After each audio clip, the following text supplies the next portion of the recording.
বাবাকে দেখছি অভাবের সংসারে। 27 দিন তারাবির নামাজ যেদিন শেষ হয়েছে তারপর দিন একটা পাঞ্জাবির কাপড় কিনে দিছে আমারে।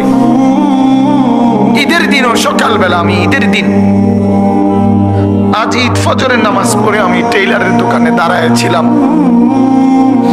আমার পাঞ্জাবিটা তখনও সেলাই হয় নাই। আমি ঈদের নামাজে যাব কিভাবে? আমি সেই অভাবের সংসারে বড় হয়েছি। তারপরও কোনোদিন বাপ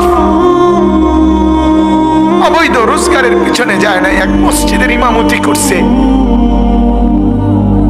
43 বছর আব্বা এক মসজিদে নামাজ পড়াইছে। এক মসজিদ 43 বছর এক মসজিদের ইমাম ছিল আমার বাপ।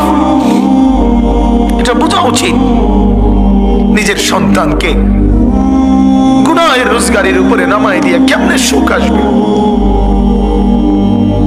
নিজের ঘরে হারামের সুদের টাকা, ঘুষের টাকা, চুরির টাকা, ডাকাতির টাকা, ওজনে কম দিয়ে ঠকবাজি করে, প্রতারণা করে, মিথ্যা বলে, ধোঁকাবাজি করে, নেশার সামানা বিক্রি করে, মদের উপকরণ বিক্রি করে, জুয়ার সামগ্রী বিক্রি করে, মানুষকে ঠকাইয়া প্রতারণা করে, মিথ্যা বলে যে টাকা আপনি ঘরে আনলেন, আপনি অনেক মানুষকে কষ্ট দিয়ে আপনার ঘরে সুখ আসবে কেমনে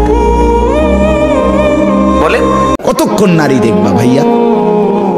কতক্ষণ মোবাইলে ছবি দেব? শুধু শুধু শেষ পর্যন্ত হতাশা ছাড়া আর কিচ্ছু। শেষ পর্যন্ত মোবাইল বন্ধ করে দেওয়া ছাড়া আর কিচ্ছু। দেখতে দেখতে 3 ঘন্টা দেখার পরেও আফসোসে জমবে, কারণ ধরতেও পারলাম না, ছুঁইতেও পারলাম না।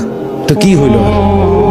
ফাঁকে দিয়া টাকাগুলো শেষ, এমবিও শেষ, জীবনও শেষ, যৌবনও শেষ, শরীরের সক্ষমতাও শেষ।